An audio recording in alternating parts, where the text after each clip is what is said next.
오늘 우리는 다 같이 고린도후서 10장 10절을 가지고 공부를 하겠습니다. 고린도전서 10장 10절 다 같이 읽겠습니다. 저희 말이 그 편지들은 중하고 힘이 있으나 그 몸으로 대할 때는 약하고 말이 시원치 않다 하니. 이 바울 선생이 상당히 마음속에 번민을 하는 것이 있는 것 같습니다. 원수들이 바울 선생의 약점을 들어서 자꾸 공격하기 때문인 것입니다. 바울은 하나님이 사다여 고린도에서 교회를 창설하신 창설자이지만 후에 들어온 이단들이라든지 또 후배들이 들어와서 바울을 시기하고 질투했습니다. 인생사에서 가장 비극적인 것이 시기와 질투입니다. 남이 잘 되는 것 도저히 보지 못하는 것이 타락한 인간의 심성입니다. 남이 잘 때는 보고 진심으로 칭찬한 사람은 누구냐? 부모밖에 없습니다. 부모님은 자식이 잘 되는 것 정말 좋아요. 그래서 부모 앞에서는 자식 잘났다 하면 좋아하더라고요. 제가 지금까지 늘 목회하면서 보니까 어떤 아버지도 야, 아들 대단합디다, 훌륭한 아들 주셨을 거면 굉장히 좋아해요. 그러나 형님에게 가서 동생 보고 동생이 대단히 훌륭하시던데요 그러면 입이 조금 비틀어지는 것입니다. 형제도 잘났다고 하면은 그렇게 기분 좋지 않습니다. 그러나 아들 잘났다면 굉장히 아버지가 좋아해요. 저는 그 경험을 많이 했습니다. 아주 훌륭한 목사님이신데 그 목사님이 은퇴를 하고 난 다음 아들이 대신 목회를 하는데 사실은 아버지가 더 잘하더라고요. 그런데 아들이 못하더라도 내가 아버지 기분 좋으라고 야, 아들이 아버지보다 훨씬 낫더라. 아버지보다 은혜도 많고 설교도 잘하더니까 그래요? 다른 사람들도 그렇게 말합디다. 그러고 좋아하더라고요. 자식이 잘 됐다고 하면 부모는 좋아요. 그러나 형제가 잘 됐다면 형제가 겉으로는 좋아하지만 속으로 그렇게 쾌하진 않습니다. 하물며 사촌이 논사면 보통 배가 아프지 않아요. 배가 아파요. 그런데 이웃이 잘 되면 칭찬 안 하죠. 하지 않은지 시기하고 질투하고 비난하게 되어 있는 것입니다. 그런데 우리 예수 믿는 사람이 정말 예수 그리스도의 은혜를 받아서 남이 잘 되는 것을 진정으로 축하하고 칭찬할 수 있게 된다면 그분은 훌륭하고 위대한 사람입니다. 또 그러한 사람은 하나님께로부터 축복을 받을 만한 가치가 있고 자격이 있는 사람인 것입니다. 왜? 주라 그래야만 돌려줄 것이니 곧 후이되어 눌러 흔들어 넘치게 삼켜주려 했는데 내가 남을 칭찬하면 그 칭찬이 내게로 반드시 돌아오게 되는 것입니다. 내가 남을 비난하면 그 비난이 내게로 반드시 돌아오게 되어 있는 것입니다. 진정한 마음으로 남을 칭찬한다. 이거 굉장히 귀한 일입니다. 또 마음에 혹시 진정한 마음이 안 생기더라도 입술로 시인하는 것은 굉장히 중요한 것이기 때문에 입술로 칭찬하는 것 좋은 일입니다. 저는 굉장히 예를 많이 씁니다. 저도 사람이니까 칭찬이 잘 안 나와요. 남 비난하라면 아주 입에 침이 마르도록 할 수가 있는데 칭찬하라면 잘 안 돼요.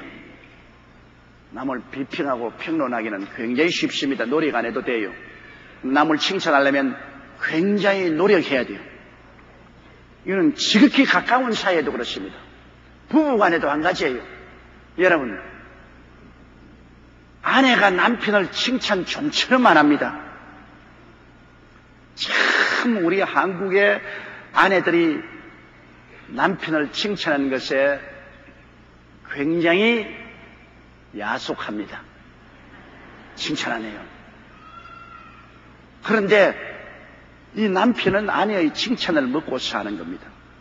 이 경쟁사회에서 세상에 나가서 늘 비난당하고 공격당하고 시기당하다가 집에 들어와서 아내가 푸근한 마음으로 남편을 칭찬을 해주면 굉장히 힘과 용기를 얻고 재생돼요. 그리고 그 아내가 굉장히 귀하고 가치 있게 보이고 고마워지는 것입니다. 그런데 우리 한국 여성들은 좀처럼 체면 차린다고 그런지 몰라도 칭찬을 안 하고 입을 딱 다물는 것입니다. 이제 저는 나이가 먹을 대로 먹었으니 세상에 셈이 좀 들 대로 들었는데도 불구하고 칭찬해주면 좋더라고요. 비난하면 괘씸한 놈, 그런 생각이 생기고, 칭찬하면 그 사람 참 잘생긴 사람이다, 그 사람 굉장히 좋은 사람이다, 칭찬하면 사람이 좋아 보이더라고요. 근데 하물며 젊은 세대는 어떻게 했습니까? 어린아이들도 교육하는데 여러분 칭찬이 굉장히 도움이 됩니다. 어린아이들 자꾸 이 녀석아 지혜비 닮아가지고서 그냥 사사건건이 골칫거리다. 그러면 애가 뭐라고 말하면 그래 아버지 닮았다, 난 아버지보다 배로 할 거다, 반발을 합니다. 그러나 칭찬을 해보죠. 야, 너 참 훌륭하다, 너는 너 아버지보다 훨씬 낫다, 너 장래가 촉망된다. 안 그렇더라도 그렇게 하면 머리 쓱 건지면서 별로 잘하지도 못했는데요, 아니야 잘한 거야, 용기와 힘을 얻습니다. 잘해보야지 하는 새로운 결심과 각오가 생깁니다. 나는 어떤 어머님의 간증을 들었어요. 왜냐하면 언제나 성적표를 가져오면 끝에서 헤아리는 것이 훨씬 빠르다는 것입니다. 항상 꼴찌요. 항상 꼴찌에서 둘째 아니면 셋째. 늘 꼴찌를 세우는데 그래도 성적표를 가져오면 한동안은 굉장히 꾸짖었는데 꾸짖으니까 자꾸 더 악화되는데 마음을 바로잡고 성적표를 가져오면서 야, 너 올해 참 잘했구나. 뭘요? 와, 이거 10등을 해, 꼴찌부터 10등을 했는데 마지막 꼴찌보다 얼마나 잘했느냐. 꼴찌부터 10번째를 헤아리니 한참 올라가야 된다. 깜짝 놀랐다. 이만큼 잘할 줄 몰랐다. 에이, 놀리지 마세요. 아니야, 진짜야. 그 애가 결심을 했어요. 우리 어머니가 날 꼴찌에서 10등 한 것도 저렇게 좋아하는데 이제 꼴찌에서부터 시작해서 한 20, 30등 해야 되겠다. 그래서 노력을 한 것이 얘가 나중엔 위에서 10등 안으로 들어가게 되었어요.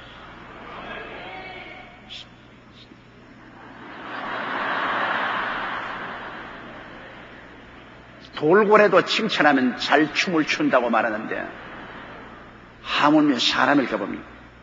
남편들도 아내를 자꾸 윽박지르지 말고 아내의 장점을 들어서 흠뻑 칭찬을 해주면 아내가 굉장히 선량하게 되고 또 훌륭한 아내가 됩니다. 더구나 음식 투정하면 굉장히 아내가 듣기 싫어합니다. 나는 정성껏 힘써 했는데 음식 투정을 하니까 잘할 용기와 힘이 안 생긴다고 그래 말입니다. 그러나 음식을 했을 때 잘못한 것은 말하지 말고 좀 맛깔 있게 만들었거든. 그걸 가지고 칭찬을 굉장히 하라고요.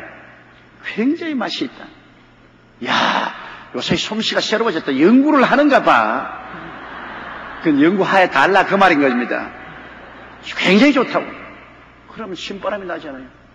아, 그 음식을 맛있게 만들어 칭찬 받아야 되겠다. 그런 생각이 나지요. 칭찬은 사람에게 용기와 힘을 주고 더 발전할 수 있게 하지만은 비난하면 낙심합니다. 열심히 하려고 해도 자꾸 비난하고 공격하고 비평당하면 에라 될 대로 되라. 낙심이 되죠. 사도 중 사조인 위대한 사도 바울 선생도 당신을 비난하니까 그 비난에 마음이 괴로워서 그 비난에 대한 변명을 꼭 하십니다. 아예 무관심하다면 변명 안 하지요. 근데 바울 선생이 자꾸 비난을 당하니까 고린도 교인들에게 당신을 변명하는 것을 보면 비난이라는 것은 위대한 사도도 감당하기가 힘들다는 것을 느낄 수가 있는 것입니다. 비난은 참말로 하든지 거짓말로 하든지 굉장히 파괴적입니다. 칭찬은 참말로 하든지 정직하지 않게 칭찬한 것이라도 굉장히 건설적인 힘을 그 속에 가지고 있습니다. 칭찬이 비타민이면 비난은 독입니다. 바울 선생이 원수들의 비난을 받고 그 마음속에 상당히 고통스럽습니다. 저희 말이, 그러니까 바울 선생을 비난하는 원수들의 말이 그 편지들은 중하고 바울 선생의 편지는 읽어보면 굉장히 무게가 있고 이미 심장하고 좋다. 사실 바울 선생의 편지는 바울 선생 개인의 편지가 아니지 않습니까? 하나님께 기도하고 하나님의 성령의 계시를 받아서 하는 편지입니다. 오늘날 신약 성경에 바울 선생의 서신을 빼버리면 신약 성경이 거의 없습니다. 바울 선생이 기록한 신약 성경 압권으로 위대한 것이 로마서입니다. 창세기부터 요한계시록까지 가장 핵심적인 성경을 추리하면 로마서입니다. 로마서 한 곳만 있으면 성경 전체가 그 안에서 해석이 다 되는 것입니다. 그런 인간의 운명과 인류의 역사를 뒤바꾸어 놓는 그 성경이 로마서인데 이것 다 바울 선생의 손을 통해서 쓰였습니다. 고린도 전후서나 갈라디아서나 에베소, 빌립보, 골로새 같은 쉽고 하나님의 은혜가 넘치는 이 서신들도 바울 선생의 손을 통해서 적었습니다. 그 바울 선생 개인의 머리에서 나온 것이 아니라 바울 선생의 경험과 지혜와 지식과 총명을 하나님이 사용하셔서 성령으로 말미암아 그 편지를 쓴 것입니다. 그러므로 바울 선생의 편지는 중하죠. 그러나 원수들은 이것을 성령으로 기록한 것보다는 바울 선생이 인간의 지혜와 지식과 총명으로 적었다고 그렇게 말을 자꾸 합니다. 하면서 바울 선생의 편지는 꽤 잘 쓴다. 그 바울이 편지는 꽤 잘 쓰는데 몸으로 대할 때는 약하고 말이 시원치 않다. 실제 만나보면 사람이 키도 작고 시력도 좋지 않고 몸도 갈래갈래하고 말도 별로 시원시원하게 말하지 못한다. 웅변을 잘하지 못한다. 그렇게 비난했죠. 나중에 바울 선생이 자신도 시인했습니다. 나는 말은 시원치 않다. 바울이 웅변은 시원치 않은 줄 알았습니다. 아주 사람들에게 듣기 좋은 시원시원한 말을 하지는 못한 것 같습니다. 그런데 주의 종이 여러분 말을 시원시원하게 할 수 있다는 것은 참 좋습니다. 음성을 들을 때 그 음성이 귀에 듣기 좋은 음성이 있고 음성이 듣기 싫은 음성이 있잖아요. 저도 들어보면 어떤 목사님은 설교하는데 꼭 장날시장에 약장수가 하는 소리 같이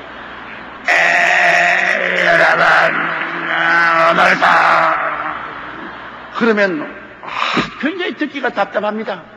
시원시원하지 않아요.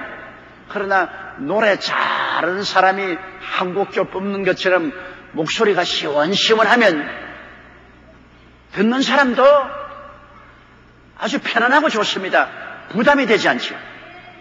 이 목소리가 좋은 것은 대중 앞에 서서 연설한 사람이나 설교한 사람에게는 굉장히 중요한 것입니다. 더구나 목소리가 좋아서 노래를 잘한다면 얼마나 좋겠어요. 나는 하나님이 노래하는 은사를 안 주었기 때문에 얼마나 답답한지 몰라요. 노래만 잘했으면 설교할 때 한 곡 좀 뽑으면 참 좋은데 그러면 성도들도 얼마나 감동을 하고 눈물을 흘리게 할 수 있는데 내가 노래만 하면 곡조가 다 틀려버려요. 그러니 그것도 은사요. 시원시원하게 노래하는 것은 사람을 듣기 원하지만은 잘못하는 노래 누가 듣기를 원합니까? 사람들이 듣는 것이 부담이 되죠. 그처럼 여러분 하나님 말씀을 전하는 사람은 목소리도 좋아야 되고 설득력이 있어야 되는 것입니다. 부담이 되면 안 돼요. 듣기 쉽고 알아듣기 쉽고 이해가 될 수 있도록 하나님 말씀을 전하는 것은 굉장히 중요합니다. 내가 설교를 할 때 수학 공식 풀듯이 지금 무슨 말하는 거 참 어렵다. 알아들어야 되겠다. 지금 무슨 의미인가 이렇게 하려면 나중에는 힘이 들어서 졸기 시작해요. 어린아이라도 쉽게 부담이 안 되고 말씀을 듣고 소화할 수 있는 것 굉장히 중요하죠.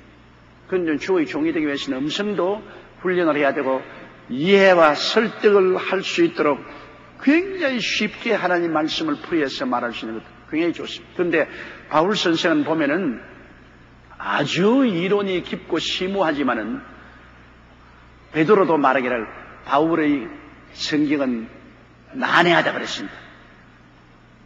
베드로가 바울을 평가해서 말하기를 그 기록한 성경 중에 알기 어려운 것이 많다. 그러기엔 좀 바울 선생의 말씀은 논리 청년하고 심오하지만은 이해하기 어려우니까 바울이 설교할 때 사람들이 별로 알아듣지 못할 일이 많이 있는 것 같습니다. 그래서 그 비평한들이 말하기를 그가 몸으로 대할 때는 약하고 말이 시원치 않다 그렇게 말했습니다. 바울은 그 당시에 사진을 안 찍어놨으니까 모르겠는데 그러나 전설을 통해서 보면 바울은 키가 작고 허리 등이 굽었고 얼굴이 별로 잘나지 못했고 그리고 시력이 굉장히 약했다고 그렇게 말하고 있는 것입니다. 남 앞에 서는 것은 참 힘들어요. 사람들이 보면 그 사람 키가 크냐 작으냐 인물이 잘났느냐 못났느냐 코가 바로 섰느냐 삐뚤어졌느냐 눈이 굵느냐 찢어졌느냐 온갖 그 평론을 다 하니까 힘들지 않아요. 그러나 모습도 시원시원한 것이 시원 안 하는 것보다 좋아요. 우리도 그런데요. 우리도 다 같은 주의 종들이라도 시원시원하게 생긴 사람이 강단에 서면은 내 속도 시원해요. 그러나 깡패 같은 사람이 생기면 좀 답답해요. 저 사람 왜 자꾸 설교 들으면서도 왜 깡패같이 생겼나 자꾸 그런 생각이 생겨요. 사람이 여러분 대중 앞에 선다는 것은 남의 평론을 받기가 쉽습니다. 근데 바울 선생은 그런 것이 굉장히 마음에 부담이 되었습니다. 다른 사람들이 자기를 비난하고 공격하는 것이 마음에 부담이 됩니다. 저희 말이 그 편지든 중하고 힘이 있으나 그 몸으로 대할 때는 약하고 말이 시원치 않다 하니 자 이제 바울이 변명합니다. 11절 봅시다. 이런 사람은 우리가 떠나 있을 때 편지들로 말하는 자가 어떠한 자이면 함께 있을 때 행하는 자도 그와 같은 자인 줄 알라. 바울 스승이 하는 말이 그러면 어째고 어째 편지가 중하고 힘이 있으면 그러면 그 편지 쓴 사람이 직접 나타나서 말할 때 바로 그 편지 쓴 사람이니 그 사람 말도 중하고 힘이 있는 것이 틀림없지 않느냐. 사람 책을 못 잡으니까 온갖 것 가지고 다 책을 잡네. 내가 말이 시원치 않다고? 바로 편지를 쓸 때 중하고 힘이 있게 쓴 그 사람이 직접 말을 하는데 내 말이 왜 중하고 힘이 없을 택이 있느냐? 사람을 평론을 하려면 올바르게 하라.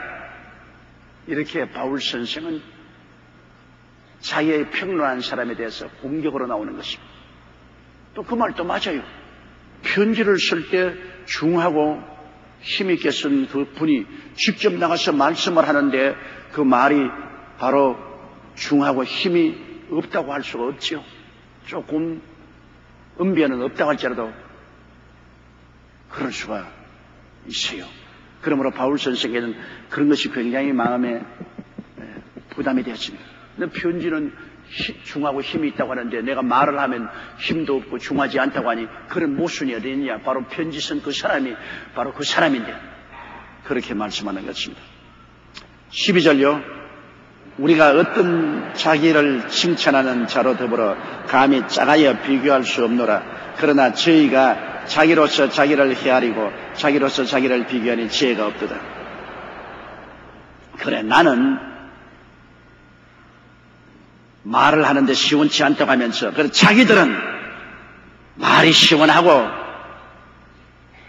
사람들에게 호감을 주도록 말씀을 전가한다고 스스로 칭찬하니 참 가소롭게 짝이 없다. 다른 사람이 칭찬을 해줘야지 자기가 자기를 칭찬하고 자기가 자기를 평가하니 가소롭지 않느냐.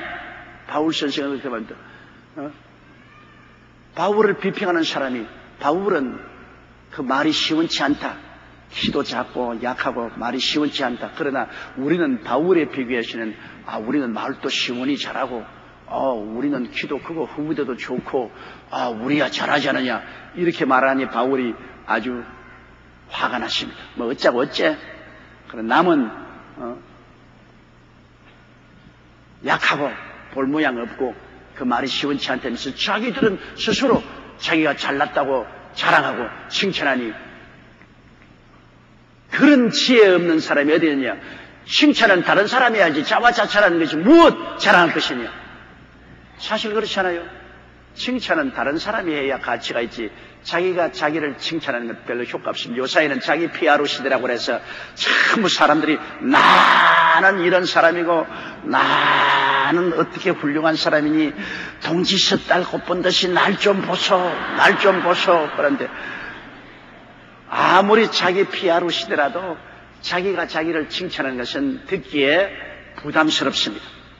그러나 다른 사람이 보고 정말 훌륭하다, 정말 잘났다, 말씀 잘한다, 정말 좋다, 뭘요? 그러면서도 속으로 좋다. 그렇지 않습니까? 우리 한국 사람과 외국 사람과 다른 점이 있으면 외국 사람은요, 목사님들도 설교 잘하면 내가 은혜 받았습니다. 참 오늘 훌륭한 설교했습니다 하면 고마워요. 참 고마워요. Thank you very much. I love that.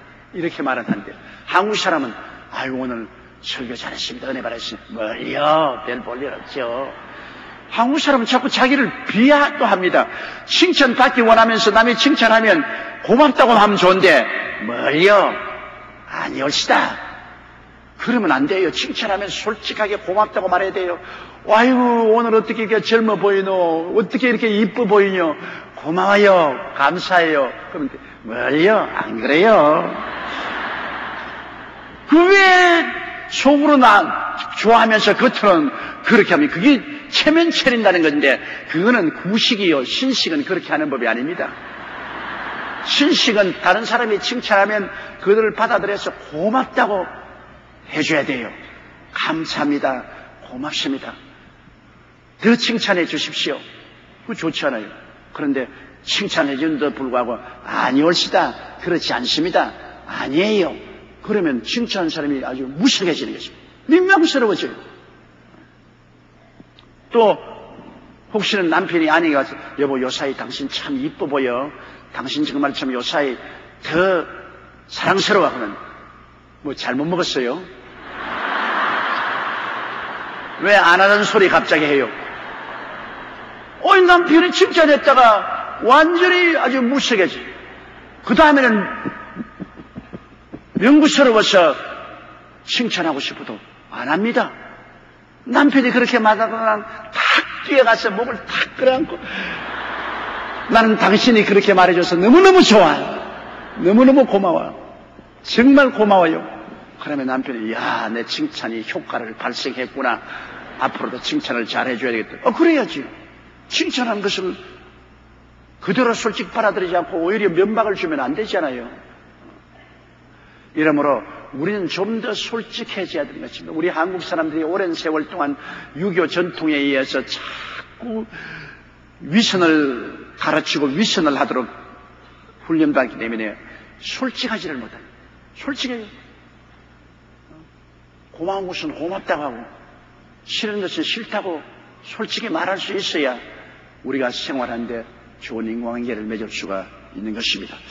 바울 선생께서는 여기에 자기를 칭찬한 자,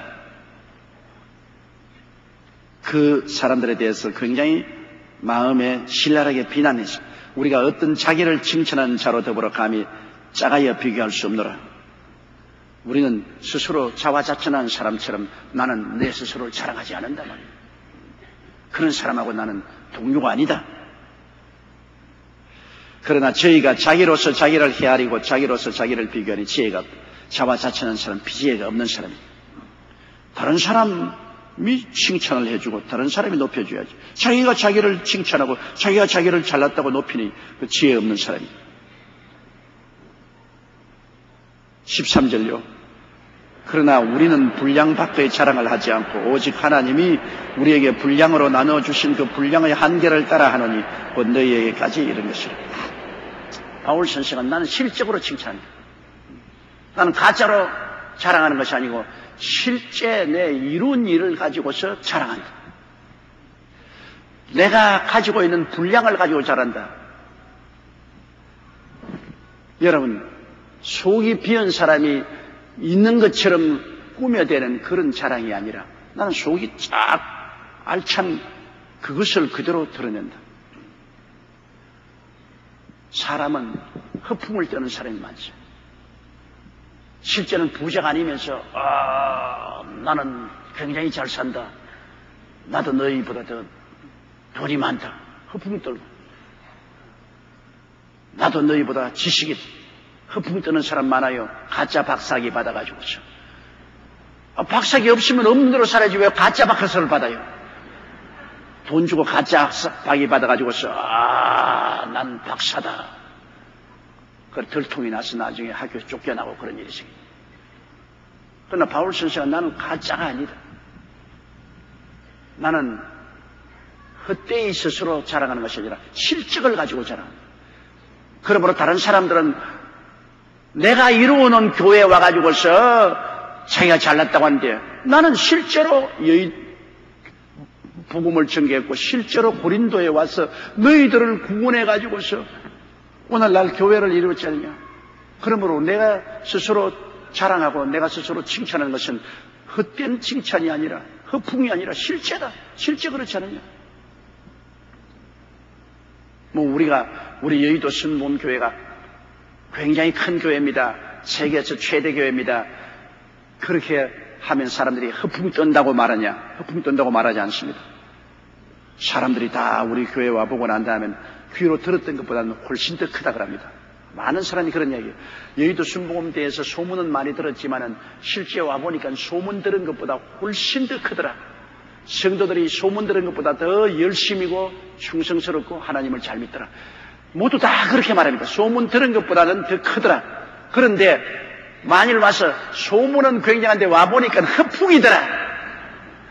굉장하다고 소문 들었는데 실제 와보니까 쭉쟁이더라. 쭉쟁이. 그렇게 말하면 안 되잖아요. 그 바울 선생이 하는 말은 바로 그러면 소문 들은 것과 똑같이 우리들은 허풍 떠는 것이 아니다. 실제로 내용이 있다. 그 말인 것입니다. 분량 밖의 자랑을 하지 않는다. 내용 없는 것을 자랑하지 않는다. 우리 분량은 내용이 있는 그것을 가지고 하나님이 우리에게 주신 분량을 따라서 자랑하는데 우리 분량이 어디까지 왔느냐? 고린도까지 왔더라. 우리 예루살렘에서 나와서 고린도까지 와서 교회를 세웠으니 이것이 하나님이 우리에게 준 분량이다 말이야. 그 분량을 가지고 난 실제로 이것을 가지고서 자랑하는데 내 자랑은 헛되지 아니한다. 헛된 자랑하지 말은 것입니다. 우리도 그래요. 우리가 조금 잘못하면 허풍 떨게 돼요. 헛된 자랑하게 돼요. 동물계에도 보면 허풍을 떨 때가 많아요. 개구리가 보면요. 보통의 때는 안 그렇다가 뱀이 오면요. 공기를 먹어서 이만큼 허풍을 떱니다. 아주 굵게 해놓고 있습니다. 그건 왜냐하면 뱀이 보고 감히 잡아먹으려고 생각을 하지 못하도록 바람을 집어넣습니다. 그래서 뱀이 나가면 또 바람이 빠져서 푹 하고 조그마해진 허풍이 떨죠. 수탉들, 암탉 앞에서 이런 허풍 떠는 거, 허풍 떠는 거. 암탉에게 잘 보이려고 허풍 떠는 거. 그런데 동물 세계하고 인간 세계는 상당히 달라요. 동물은 언제나 수컷이 자기를 아름답게 치장하는데, 그래서 색깔도 곱고 화려하고 아름다운 것은 전부 수컷이고, 암컷은 아무런 색깔이 없어요. 평범해요. 그런데 인간은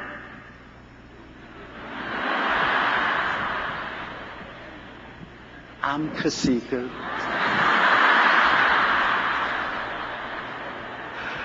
아름답게 치장하고 수컷은 별 볼 일 없어요. 동물 세계하고 인간 세계는 너무나 다르다. 그런 것을 제가 늘 느낍니다. 동물은 얼마나 수컷들이 형형색색적으로 아름답게 꾸며서 암컷을 유인하려고 애를 쓰는데, 그 인간은 여성이 남성보다 훨씬 더 아름답게 자기를 치장하는 것입니다. 하나님이 그렇게 만들어 놓으시니 제가 무슨 말을 할 것이 없습니다. 자, 14절요. 우리가 너희에게 미치지 못할 자로서 스스로 지나쳐 나아간 것이 아니요 그리스도의 복음으로 너희에게까지 이른 것이라. 자, 우리는 지나쳐서 자랑하지 않는다. 너희에게 우리가 오지도 못했는데 우리가 고린도 교회를 세웠다고 그건 거짓말 안 한단 말이에요.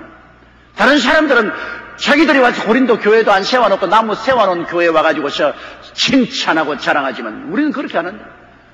우리는 실제 하나님이 주신 분량대로 우리가 고린도에 와서 너희들 교회를 세웠지 않느냐 그 말인 것입니다. 우리가 너희에게 미치지 못할 자로 스스로 지나쳐 나간 우리가 지나쳐서 자랑하지 않았느냐. 그리스도의 복음으로 너희까지 우리는 이르러서 우리는 이렇게 교회를 세웠는데 왜 다른 사람들은 실제 와서 고생하고 교회를 세워놓지 않고 남은 세운 교회에 와가지고서 남을 비난하고 공격하고 자기들이 마치 그만한 실력이 있는 것처럼 허풍을 떠느냐 말이야. 이 허풍쟁이들아. 그렇게 바울이 말한 것입니다. 15절요. 우리는 남의 수고를 가지고 분량밖에 자랑하는 것이 아니라 오직 너희 믿음이 더할수록 우리의 한계를 따라 너희 가운데 더욱 위대해지기를 원합니다. 바울 선생님, 우리는 남의 수고를 가지고 분량밖에 자랑한다. 남의 수고, 큰 고생해서 이루어 놓은 것을 가지고 자기가 한 것처럼 허풍을 떨지 않는다. 우리는 우리 수고를 가지고 자랑하지. 왜 남의 수고를 가지고 자랑한다? 다 남이 이루어 놓은 가지고서 자기가 한 것처럼 허풍 떤단 말이야. 그런 일을 우리 하는데. 그러나 우리의 자랑은 점점 자란다. 왜냐하면 우리가 너를 시작했는데 너희들이 점점 커지니까. 너희가 커질수록 우리의 자랑은 더 많아진다. 그러므로 바울 선생은 말하기를 고린도 교회가 잘 되면 잘 될수록 우리 자랑은 더 많아진다. 우리는 남의 수고를 가지고 분량 밖에 자랑하는 것이 아니라 너희 믿음이 더하면 더할수록 그 한계가 높아지면 높아질수록 너희 가운데서 우리는 더욱 위대하겠다. 야, 바울 선생이 세운 고린도 교회가 저렇게 커졌다. 더 자랑이 커진다. 이 말을 저는 절실히 느껴요. 우리 교회에서 제자들이 많이 나갔습니다. 제자들이 많이 나갔어요. 수천 명 제자들이 나갔습니다. 그런데 제가 가보면 저희 제자들이 우리 한국 도시 어느 곳에 가다 제일 큰 교회를 가지고 있어요. 인천에는 인천 순복음교회가 제일 큰 교회가 있어요. 부천에는 부천 순복음교회가 제일 큰. 이 의정부는 의정부 순복음교회가 제일 의정부에서 큰 교회죠. 대구는 대구 순복음교회가 대구에서 제일 큰 교회죠. 대전은 대전 순복음교회가 제일 큰 교회죠. 전주는 전주 순복음교회가 제일 큰 교회가 되어가고 있죠. 어느 곳에 가나 우리 여의도 순복음교회에 저희 제자가 고생하는 것마다 큰 교회가 되니까 내 자랑이 얼마나 커지는지. 내 제자가 조그마한 교회 가지고 있으면 자랑이 안 되지만 가는 곳마다 제자들이 거기에서 제일 큰 교회를 가지고 있으니까 그 제자의 한계를 따라서 나도 영광을 얻고 높아진다. 조용기 목사의 제자다. 그리고 제자들이 듣고 우리 선생님이시다. 우리 영적 아버지고 우리 선생님이다 하면 속으로 그렇지. 기분이 안 좋을 수가 없죠. 사실은 저는 우리 제자들 때문에 기분이 굉장히 좋아요. 가는 곳마다 제자들이 다 머리가 되고 꼴이 되지 않고 위에 있고 아래 내려가지 않고 남에게 꾸지 않은 제자들이 되었어요. 내가 늘 말하는 것은 왕대밭에 왕대 난다. 이 여의도 순복음교회는 왕대밭에서 자라가지고서 가는 곳마다 왕대가 되었으니 자랑스럽고 좋지 않을 수가 없어요. 그들이 크게 자라면 자랄수록 내 자랑은 더 커지는 것입니다. 왜? 내 제자니까 더 커지죠. 그러니까 선생의 자랑은 제자입니다. 제자가 잘 되면 잘 될수록 잘하죠. 미국의 존 허스턴 목사님이 나하고 불광동에서부터 서대문까지 목회를 하고 나에게 많은 도움을 주었습니다. 그런데 이제 은퇴해서 미국에 갔지만 얼마나 자랑을 하시는지 몰라요. 막 그 자랑에는 조금 도가 넘친 자랑도 있어요. 내가 조용기를 키웠다. 그렇게 까지 말한데 난 그래도 내 마음에 괴롭게 생각하지 않습니다. 내게 사랑을 베풀고 도움을 많이 주셨으니 나를 키우기까지는 안 했지만은 나를 많이 도와주는데 그분은 내가 크게 자랐으니까 나하고 같이 동력자로 일했다는 것이 너무나 자랑스러워서 책을 다 지어냈고 그 책이 또 베스트셀러가 됐던 것입니다. 가는 곳마다 내가 조용기를 키웠다. 조용기는 나와 같이 일한 사람이다. 그래서 다른 사람들이 내와서 조 목사 그거 좀 말 못하게 해라. 언제 조 목사를 키웠느냐? 최자실 목사님, 허스턴 목사님, 조 목사님, 저희가 같이 일해놓고 난 다음 조 목사를 누가 키웠다 그러냐? 그래서 그렇게 하지 마라. 나를 키웠다 해서 그 노인이 칭찬받고 사람들에게 사랑받고 존경을 받으면 얼마나 좋으냐? 그 내게 불명예가 절대로 되지 않는다. 그분이 그렇게 사람들에게 사랑을 받고 칭찬을 받고 참 훌륭한 일을 했다고 높아지면 나도 따라서 높아지지 않느냐? 또 나의 선생이 되었다고 하면은 훌륭한 제자였다면 좋지 않느냐? 그것 가지고 시기할 필요가 어디 있냐? 시기할 필요 없다. 그래서 얼마인지 나를 이용해서 사람들 앞에서 칭찬을 받고 또 책도 짓고 훌륭하게 되면 나도 굉장히 기쁘다. 그런 것 가지고 시기 질투할 필요가 없어요. 바울 선생은 고린도 교회가 성장하면 성장함에 따라서 더욱 위대해지기를 바라지 절대로 허풍을 떨지 않겠다는 것입니다. 남의 일을 해놓은 것을 와가지고서 큰 소리치는 그런 가짜들 같이 행하지는 않겠다. 16절요. 이는 남의 한계 안에 예비한 것으로 자랑하지 아니하고 너희 지경을 넘어 복음을 전하리 함이라. 나는 남의 한계 안에서 예비한 것으로 자랑한다. 남이 다 일해놓은 것, 그 한계에 가서 내가 이렇게 위대한 주의 종이다. 이런 나는 엉터리 같은 일 안 한다. 남의 한계에서 안 하고 나는 너희를 넘어서 더 지경을 넓히고 더 앞으로 나가서 실적을 세워서 칭찬받기를 원하고 자랑하기를 원한다고 말한 것입니다. 바울 선생은 철저히 실적 위주로 실력 위주로 말합니다. 사실은 실적 위주로 우리 한국의 가장 큰 문제는 학력주의. 어느 대학을 나왔느냐? 특별한 대학을 안 나오면 아예 이력서도 못 내놓는 것이 우리 한국의 현실입니다. 이거 절대로 이렇게 되면 안 돼요. 대학을 못 나와도 그가 실력이 있고 능력이 있으면 얼마든지 발전할 수 있어야 되는 것입니다. 그것이 미국이나 구라파 사회입니다. 이 기독교 사회인 미국이나 구라파 사회는 학력 안 따져요. 네가 어느 학교 나왔느냐 묻지 않습니다. 네가 무엇을 할 수 있느냐를 묻습니다. 아무리 좋은 학교 나와도 너가 할 수 없다면 소용없습니다. 졸업장 가지고 밥 먹나요? 우리 한국에는 졸업장 없이는 아예 좋은 회사에 들어가려고 이력서도 내놓지 못합니다. 좋은 졸업장 있는 사람만 먼저 선택하니까. 그것이 능력이 있든 없든 그걸 따지니. 그래서 화해가 이렇게 극성을 부리고 인류 대학에 가려고 치맛바람을 날리고 재산을 다 탕진하도록 도와주고 밀어주는 이유는 사회가 그렇게 되는 것입니다. 그러나 실력 위주의 사회, 실적 위주의 사회가 되면은 그런 거 필요 없어요. 저는 목회할 때, 내 제자들을 양성할 때 졸업장 안 봅니다. 그가 서울대학 나왔느냐, 고려대학 나왔느냐, 연세대학 나왔느냐, 의대 나왔느냐, 그거 안 봐요. 그가 얼마나 목회의 실적을 사느냐, 얼마나 기도 잘하고, 얼마나 설교 잘하고, 얼마나 영혼을 잘 구원하고, 얼마나 하나님의 능력 있는 중이냐, 그게 중요하죠. 실적이 중요하죠. 내 지금 제자들 중에서 우리 한국의 중소도시에, 대도시에 가서 큰 교회를 세운 애들 중에서 학력 좋은 애가 거의 없습니다. 애들이라 그니 미안하다. 다 60이 넘었네. 60이 넘어도 내게는 애들이라고. 자기들 교인들에게는 다 60이 넘은 아주 노인들이고 환갑지냈지만 나는 내가 키운 내 제자들이니까 내게는 다 애들로 보여요. 근데 학력 위주로 자는 그들을 택하지 않았었습니다.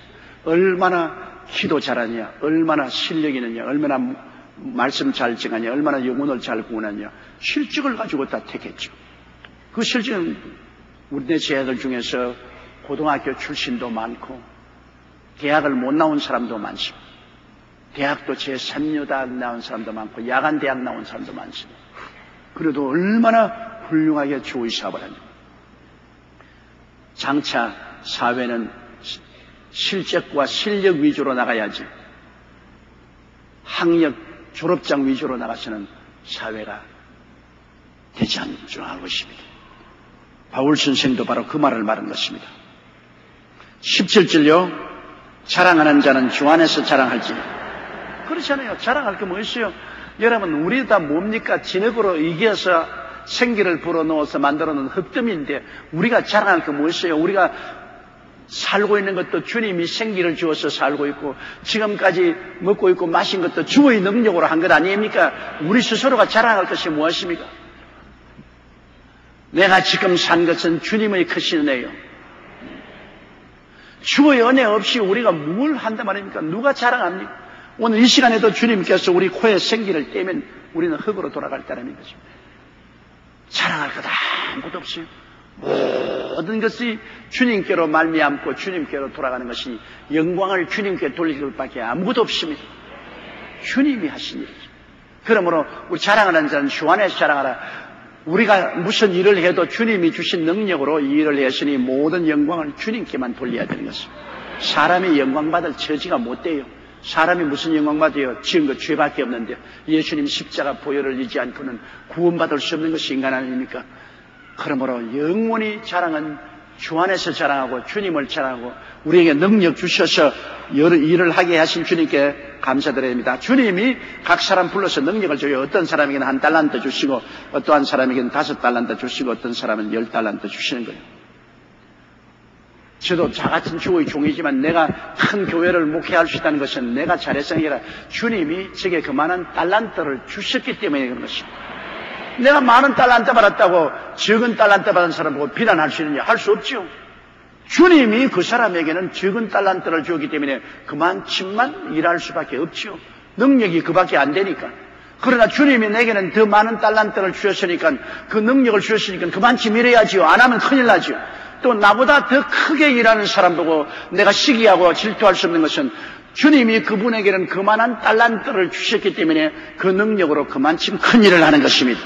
적은 일을 하는 것도 주님이 그만큼 하라고 해서 적은 일을 하시고 많은 일을 하는 사람도 주님이 그만한 능력을 주셨기 때문에 그 많은 일을 하는 것이니 능력은 사람에게서 난 것이 아니라 주님이 주신 것이므로 능력 주신 하나님께 우리가 영광을 돌려야 되는 것입니다.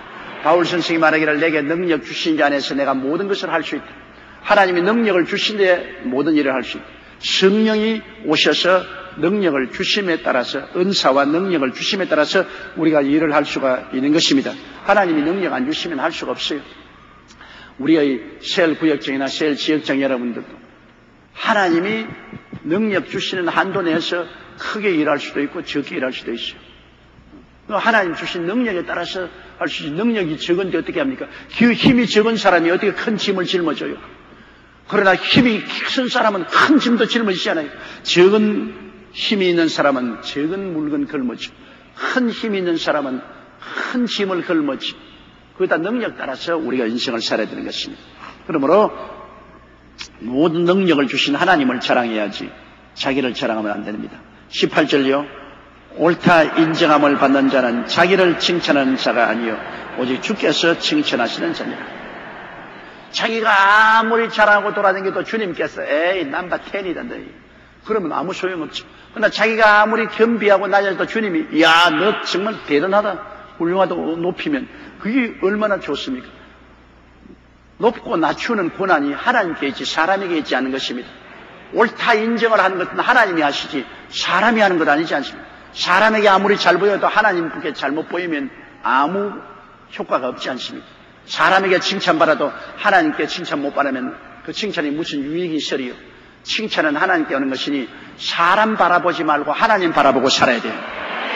하나님께 칭찬받도록 하나님께 충성을 해야지 사람에게 칭찬받으려고 애를 쓰다가는 하나님께 버림을 받고야 마는 것입니다. 우리는 사람은 인심이 조석변이라 오늘 잘한다겠다가 내일 십자가에 못 박으라고 하는 것이 인간의 심정입니다. 하나님께 충성을 하면 사람이 나를 칭찬해도 좋고 사람이 나를 욕해도 상관하지 않아. 나는 하나님의 영광을 위해서 하나님 뜻대로만 산다. 이것이 우리의 삶의 중심이 되어야 되는 것입니다. 하나님 그분만 찾아보고 살아야 돼요. 다른 사람 칭찬받아서 뭐래요? 결혼한 부인이 남편에게 사랑받고 칭찬받는 게 좋지 다른 남자에게 사랑받고 칭찬받으면 사고가 난다고. 문제가 보통 복잡하지 않아요. 그 부인이 자꾸 다른 남자에게 사랑받고 칭찬받으려고 애를 쓰면 그 큰 문제가 되지만 자기 남편에게 사랑받고 칭찬받으려고 애를 쓰는 것은 참으로 좋은 것입니다. 우리의 영적인 남편은 우리 주 예수님인 것입니다. 예수님께 사랑받고 칭찬받으려고 우리가 노력을 하고 애를 써야지. 세상에 사랑받고 칭찬받으려고 애쓰고 노력해서는 안 될 것입니다.